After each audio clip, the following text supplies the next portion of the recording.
Forecasts showed 3 to 6 inches of snow in the DC, Maryland, Virginia area, with multiple counties seeing school closures and transit delays.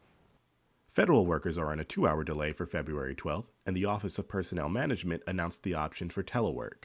The OPM advised government workers of early departures from the office a day prior.